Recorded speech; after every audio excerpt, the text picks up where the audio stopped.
الحمدللہ وحدہ والصلاة والسلام علی من لا نبی بعدہ اما بعد فاعوذ باللہ من الشیطان الرجیم بسم اللہ الرحمن الرحیم وَلِكُلٍّ وِجْهَةٌ هُوَ مُوَلِّيهَا فَاسْتَبِقُوا الْخَيْرَاتِ أَيْنَمَا تَكُونُوا يَأْتِ بِكُمُ اللَّهُ جَمِيعًا إِنَّ اللَّهَ عَلَى كُلِّ شَيْءٍ قَدِيرٌ۔ اور ہر ایک کی توجہ کے لیے ایک مرکز ہے جس کی طرف وہ رخ کرتا ہے، تو کیا دیر ہے نیکیوں میں، دوسروں سے آگے آگے رہو، تم کہیں بھی ہو تو اللہ تم سب کو اٹھا لے آئے گا، بے شک اللہ تعالی ہر چیز پر قادر ہے۔ سامعین، آج ہماری سورہ البقرہ شریف کی آیت مبارکہ نمبر 148 کی تلاوت و ترجمہ کا شرف نصیب ہوا۔ سامعین، یہاں سے ایک نئے رکوع کا آغاز ہو رہا ہے اور ایک بڑے اہم پہلو کی طرف اللہ تعالیٰ نے اپنے کلام میں ارشاد فرمایا۔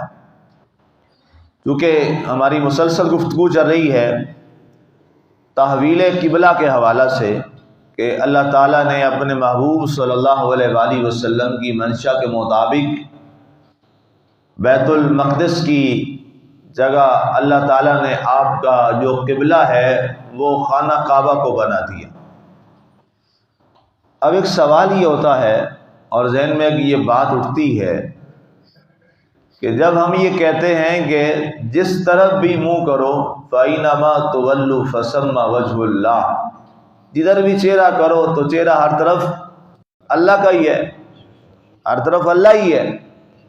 تو پھر اس کا کیا مقصد ہے کہ منہ ہم نے صرف بیت اللہ کی طرف کرنا ہے یا بیت المقدس کی طرف کرنا ہے؟ پہلے بیت المقدس کی طرف تھا، اب بیت اللہ کی طرف ہے۔ اس کا کیا مقصد ہے؟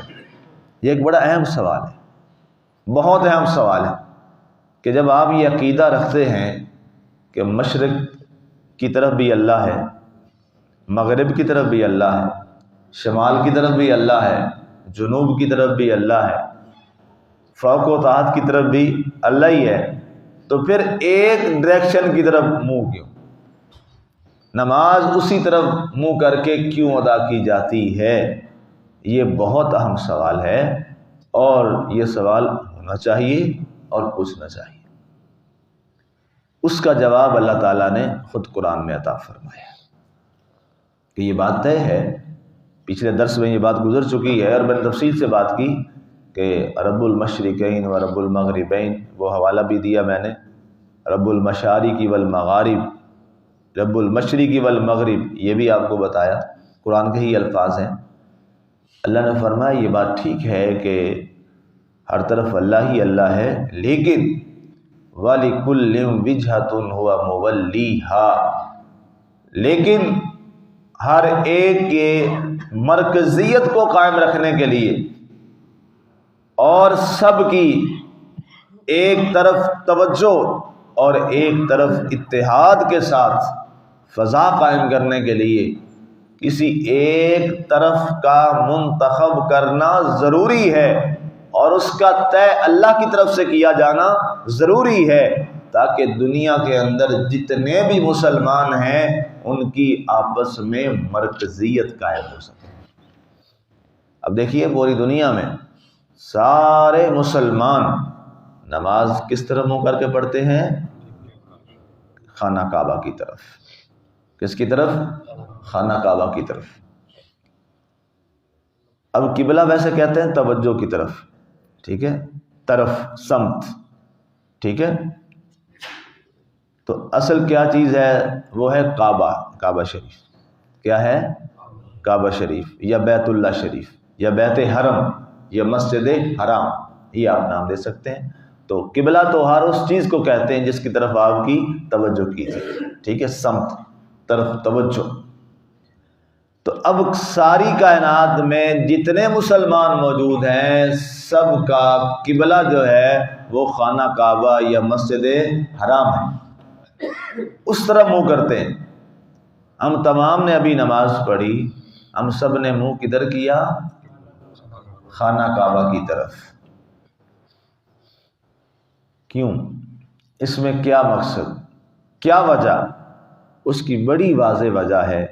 اب میں نماز پڑھا رہا ہوں، آپ جماعت میں شامل ہیں، یا نماز ہو چکی اس کے بعد سنتیں نوافل وغیرہ آپ ادا کرتے ہیں، اس میں تو ظاہر جماعت میں آپ نہیں ہوتے، جماعت سے باہر ہیں، اس میں بھی آپ سب نے منہ کس طرف کیا؟ خانہ کعبہ کی طرف کیا۔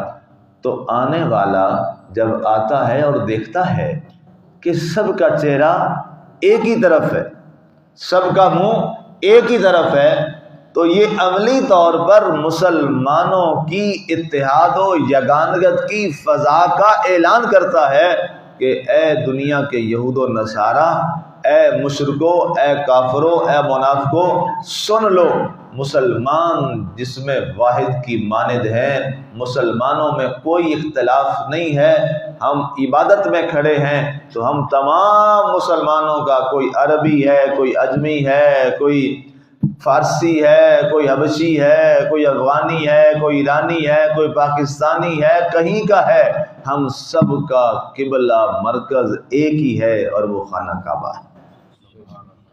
یہ اصل مقصد ہے کہ پوری امت مسلمہ میں وحدت پیدا کی جائے، اور اگر مسلمان اس مقصد کو ہی نہ سمجھ پایا اور پھر بھی مسلمان اپنی وحدت قائم نہ کر سکا، تو اس کا مطلب ہے کہ اسے سمجھ ہی نہیں آئی کہ ہم سارے ایک طرف منہ کیوں کرتے ہیں، کیونکہ ہم سب کا قبلہ ایک ہے، ہم سب کا نفع ایک ہے، ہم سب کا نقصان ایک ہے، ہم سب کی توجہ ایک ہے، اور ہم آپس میں رنگ، نسل، قوم اور پیشہ، یہ سب چیزیں ہمارے نزدیک کوئی حیثیت نہیں رکھتی، ہم سارے کے سارے مسلمان ہیں، اور ہم سب کی پہچان ایک ہی ہے، اور وہ کیا ہے؟ لا الہ الا اللہ محمد الرسول اللہ صلی اللہ علیہ وآلہ وسلم۔ یہ جواب دیا اللہ نے قرآن، فرمایا وَلِكُلٍّ وِجْهَةٌ هُوَ مُوَلِّيهَا، ہر ایک کی توجہ کے لیے ایک مرکز ہے جس کی طرف وہ رخ کرتا ہے، ہر ایک کی توجہ کا ایک مرکز ہے جس کی طرف وہ منہ کر کے اپنا اللہ کو یاد کرتا ہے، عبادت کرتا ہے، یا اپنے آپ کو جب بھی سب بندی کرتا ہے تو اس کی طرف کرتا ہے۔ ہر قوم کا ایک مرکز ہوتا ہے، اور مسلمانوں کا مرکز خانہ کعبہ مسجد حرام ہے، تاکہ دنیا کو بتایا جائے مسلمان جہاں بھی بیٹھا ہے اس کی توجہ کا مرکز مسجد حرام، اور مسجد حرام کس کا گھر ہے؟ اللہ کا گھر ہے، وہ اللہ کا گھر ہے مسجد حرام، تو مسلمان کی توجہ صرف کدھر جائے گی اور کہاں رہے گی؟ اللہ کی طرف۔ دوسرا پہلو، ایک پہلو تو اتحاد و یگانگت کا ہے، پہلا پہلو۔ دوسرا پہلو یہ ہے کہ مسلمان جہاں کہیں بھی ہو، مسلمان جس جگہ بھی موجود ہو، تو اس کی توجہ کا مرکز کون ہے؟ صرف اللہ وحدہ لا شریک کی ذات۔ ہاں، اگر ہم ان دونوں معیارات پہ پورے نہیں اتر رہے تو ہمیں اصلاح کی ضرورت ہے، اور ہمیں ہنگامی بنیادوں پر سوچنے کی ضرورت ہے کہ جو اللہ نے ہمارا منہ ایک طرف کیا ہے، نہ ہم اس مقصد کو سمجھ پائے ہیں، اور نہ اللہ نے جو ہمیں ایک طرف منہ کر کے ہر لمحہ ہماری توجہ اپنی طرف کروانے کا حکم دیا ہے، ہم اس کو بھی پورا نہیں کر پائے، تو ہمیں فوری طور پر اللہ سے معافی مانگ کے اللہ تعالیٰ کی طرف توجہ کر کے ہمیں اس بات کو یقینی بنانا ہے کہ ہمارا ہر لمحہ، ہر گھڑی، ہر ساتھ توجہ بھی اللہ کی طرف ہے، اور ہمارے درمیان کوئی اختلاف السنہ اور اختلاف اوطان نہیں ہے، بلکہ ہم تمام مسلمان جسد واحد کی طرح ہیں۔ اب یہ ظاہر ہے، یہ ساری بات میں نے کی تو آپ سوچیں گے کہ من حیث القوم تو یہ دونوں چیزیں ہم میں نہیں، ایسا ہی ہے، امت میں تو بہت اختلاف ہے، بہت اختلاف ہے، اتنا شدید ترین اختلاف ہے کہ جو پاکستان ہے ظاہر ایک اسلامی ریاست کہلاتی ہے، جو اس کا دشمن ہے وہی دوسرے مسلم کنٹری کی آنکھ کا تارا ہے. ٹھیک ہے جی، ایسے ہے کہ نہیں ہے؟ قریبی ہمارا دشمن ہے، ساتھ ہی بیٹھا ہے، اس کی ہماری سرحد ہر طرف سے ملی ہوئی ہے، جسے آپ انڈیا کہتے ہیں، ہندوستان کہتے ہیں.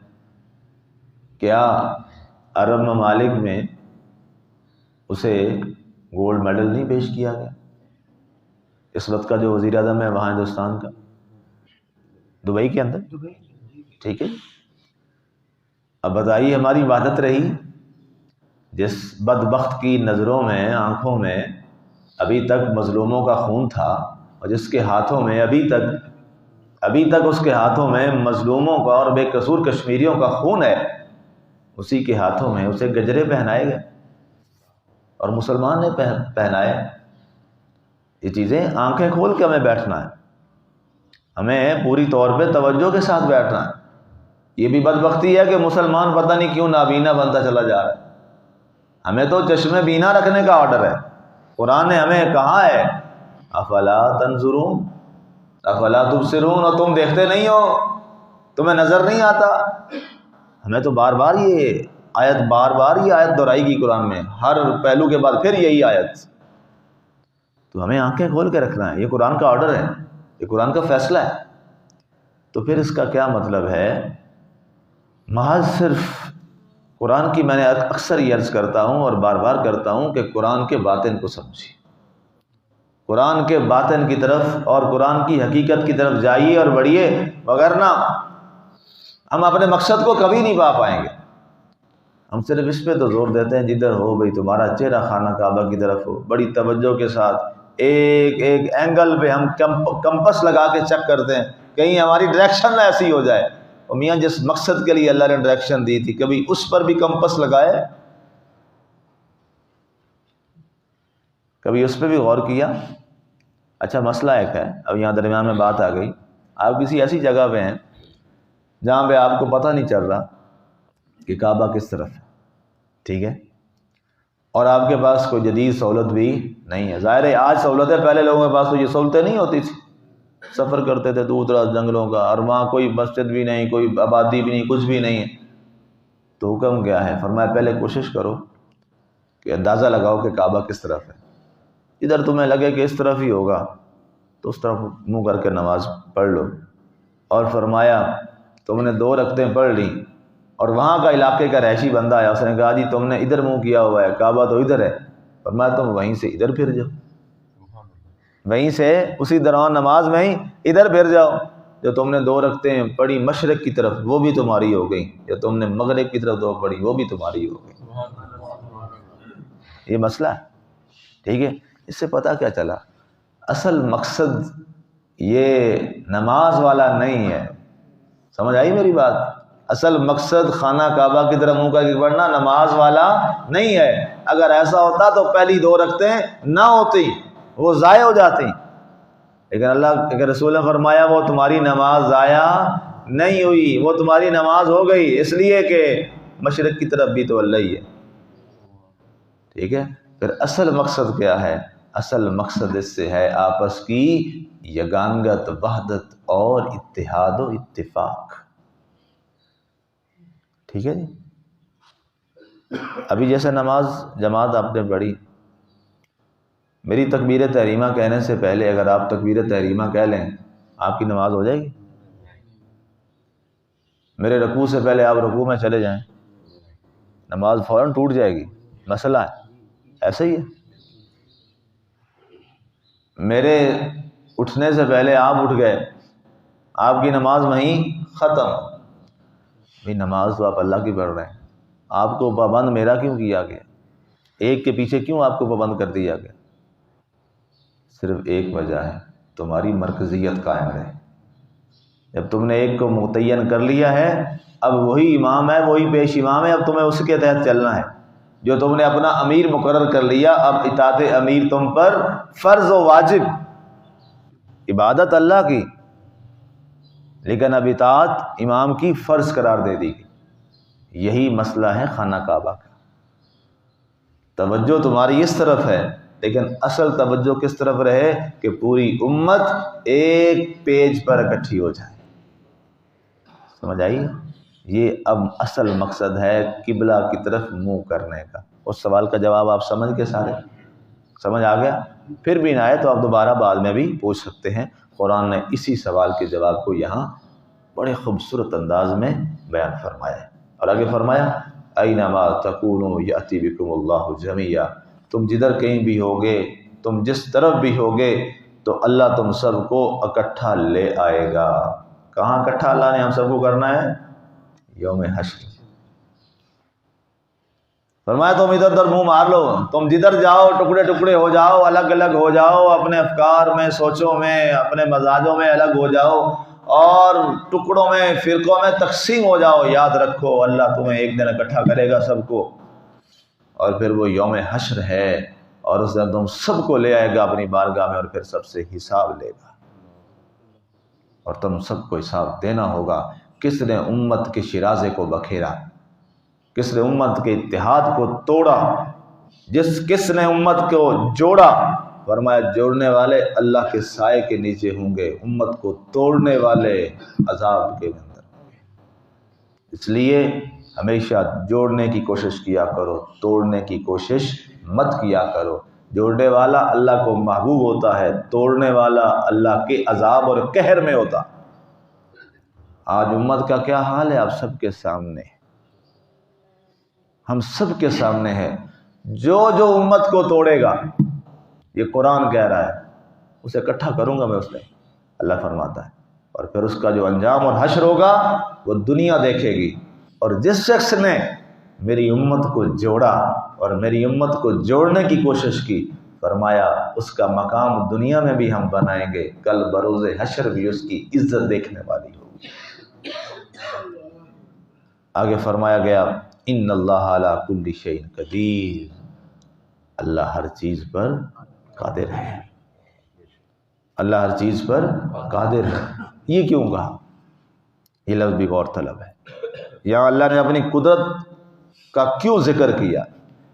فرمایا یہ نہیں ہے کہ میں جوڑ نہیں سکتا، تم توڑ رہے ہو تو میں جوڑ نہیں سکتا۔ فرمایا میں ہر چیز پر قادر ہوں، ایک لمحہ میں سب کو اکٹھا کرتا ہوں، لیکن میں دیکھنا چاہتا ہوں توڑنے والے کون ہیں اور جوڑنے والے کون ہیں۔ فرمایا یہ میں دیکھنا چاہتا ہوں، طاقت میری ہے، اللہ ایک لمحہ میں چاہے تو جو ہم سے چاہے وہ کروا لے۔ لوگ کہتے ہیں نا جی ہم نماز نہیں پڑھتے، ہم ذکر نہیں کرتے، ہم نیک نہیں بنتے، ہم یہ کرتے ہیں۔